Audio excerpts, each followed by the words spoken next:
So, గత 25 సంవత్సరాలుగా మన పేరెంటింగ్‌లో ఉన్న లోపం వల్ల, మన తెలుగు సింగింగ్‌లో ఉన్న క్వాలిటీ తగ్గిపోయింది. హ్మ్. ఇప్పుడు 'బాలు' గారొచ్చి అన్ని పాటలు పాడారు అంటే, 'బాలు' గారు ఇంజినీరింగ్ ఎగ్గొట్టి వచ్చి సాహసం చేసొచ్చి తన కెరీర్‌ని ఎంచుకున్నారు. అవును సార్. అప్పుడు వాళ్ళ నాన్నగారిని అడిగినప్పుడు, "నువ్వు 2 పడవల మీద కాళ్ళు వెయ్యొద్దు. అటు చదువు, ఇటు పాటలు 2 చూసుకుంటే మాత్రం నీకు ఏది కాకుండా పోతది. ఏదో ఒకటి చూస్ చేసుకో" అంటే ఆయన ఈ రంగంలోకొచ్చాడు. అవును. గత 25 సంవత్సరాలుగా అది లేదు. ఎయిత్ క్లాస్‌కొచ్చాడా, ఈడు ఐఐటీ ఎలా కొట్టాలి? పాడేండ్రా టెక్నో స్కూల్స్ అంటే అయ్యయ్యో!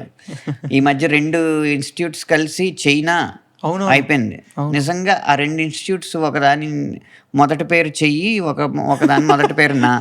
ఈ 2 కలిస్తే చైనా. ఏవి సార్? నాకు నాకు తెలీలా. అది తర్వాత తెలుసుకుంటారు. ఒక ఇన్‌స్టిట్యూట్ మొదటి అక్షరం, ఒక ఇన్‌స్టిట్యూట్ పేరులో మొదటి అక్షరం చెయ్యి. రెండో ఇన్‌స్టిట్యూట్ మొదటి అక్షరం నా. ఈ 2 కలిపితే చైనా. అసలు ఏ ముహూర్తాన ఆళ్ళిద్దరూ కలిసారో గానీ, ఆ తర్వాత నుంచి వచ్చే యూత్ అంతా చైనా ప్రొడక్టే వస్తున్నారు మనకి. చైనా ఫోన్‌లే వస్తున్నాయి. ఆడికి నిజంగా ఇంజినీర్ అవ్వాలని, డాక్టర్ అవ్వాలని సహజంగా ప్రతి వ్యక్తికి ఉండదు. వాడి డిఎన్ఏ ఏదో చెప్తది ఆడికి, నువ్వు పాటలు పాడరా, నువ్వు పాటలు రాయరా, నువ్వు క్రికెట్ ఆడరా, అవును. లేకపోతే నువ్వు అది చెయ్యి, నువ్వు రోబోటిక్స్ చేయరా, రోబోలను తయారు చేయరా, నువ్వు రాకెట్లను ఎగరేయరా అని రకరకాలు చెప్తా ఉంటుంది. అటు ప్రారంధమో, ఆ జన్మజన్మల సంస్కారమో, ఆ సెల్షియల్ మెమరీయో, ఆ సోల్ మెమరీయో, రకరకాలు వాటి కాంబినేషన్తో ఒకడు భూమి మీదకి వస్తాడు. ఆడు ఇంజనీర్ అవ్వాలని రాడు, డాక్టర్ అవ్వాలని రాడు. అందరూ డాక్టర్లు అయితే అసలు పేషెంట్లు ఎవడుంటాడు? అందరూ ఇంజనీర్లు అయితే అసలు మిషన్లు వాడేవాడు ఎవడుంటాడు? కానీ ఆ 90స్‌లో మొదలైన ఒక ఫోబియాతో ఏమైందంటే, వీడు పాట బాగా పాడగలుగుతున్నా, ఓకే, మ్యూజిక్ సెకండరీ, ఫస్ట్ చదువు కంప్లీట్ చేయి, ఫస్ట్ ఎంసెట్ రాయి, ఫస్ట్ ఇప్పుడు నీట్ రాయి, ఈ చెప్పి దీన్ని సెకండరీ చేసేటప్పటికి, ఎప్పుడైతే మన ఇంటెలెక్ట్ 14-21 సంవత్సరాల మధ్యలో చాలా ఫాస్ట్‌గా గ్రో అయ్యే స్టేజ్ ఉంటుంది ఇంటెలెక్ట్. ఆ టైం అంతా ఫార్ములాలు బట్టి పట్టడంలోనూ, మ్యాథమెటిక్స్ ట్రిక్స్ తెలుసుకోవడంలోనూ, ఒక 5 నిమిషాలు 5 సెకండ్‌లో ఆన్సర్ వచ్చేయాలంటే ఏం చేయాలి? 25x25 2ని 3తో గుణించరా, 6 ఇక్కడ పక్కన పెట్టు, 5 5లు 25 కాబట్టి 625 అంతే.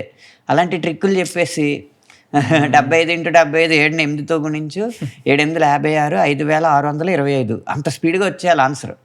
అంటే అంత ఒక మిషన్స్ లాగా తయారు చేసేస్తున్నారనమాట. దాంతో ఆ క్రియేటివ్ జీల్ అనేది చచ్చిపోతూ వచ్చింది. కాబట్టి ఇప్పుడు వచ్చే ప్రొడక్ట్ అంతా కూడా అవన్నీ దాటుకుని ఆ మిగిలిన్న ఆ స్కేల్ ఏదైతే ఉందో దాన్ని, ఆ స్కేల్స్నే మనకు బయటకు చూపెడుతున్నారు. మొదటి నుంచి చెక్కబడట్లా. పేరెంటింగ్‌లో ఆ లోపం ఉంది. ఆ లోపం ఉన్నప్పుడు క్వాలిటీ సింగర్స్‌ని ఇక్కడి నుంచి ఎలా ఎక్స్‌పెక్ట్ చేస్తాం? రోజుకి 12 గంటలు ప్రాక్టీస్ చేసిన సింగర్ ఏడి?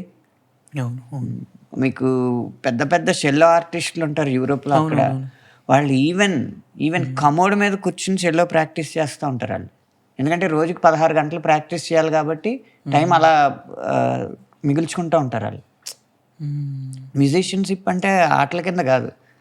అలా పేరెంట్స్ కానీ, ఇప్పుడు జర్నలిస్టులు కానీ, లేకపోతే యాంకర్స్ కానీ అడుగుతూ ఉంటారు కదా, తెలుగు సింగర్స్ని ఎంకరేజ్ చేయాలని. వాళ్ళని సర్వే పెట్టుకుని ఎంతమంది పేరెంట్స్ వాళ్ళ పిల్లల చేత రోజు 10 గంటలు మ్యూజిక్ ప్రాక్టీస్ చేస్తున్నారు. ఈ ఎంసెట్లు, ఎంట్రన్స్ టెస్ట్ల స్ట్రెస్లో పడేయకుండా ఏదో లోకజ్ఞానం కోసం చదివిస్తూ టైం అంతా సంగీతానికి, సాహిత్యానికి పెట్టే పేరెంట్స్ ఎంతమంది ఉన్నారో అడగమనండి. అంతమంది ఉంటే అప్పుడు తెలుగు సింగర్స్ కావాలి, తెలుగు సింగర్స్ని ఎంకరేజ్ చేయాలన్న బుద్ధి ఇక్కడ వాళ్ళకి పుడుతుంది.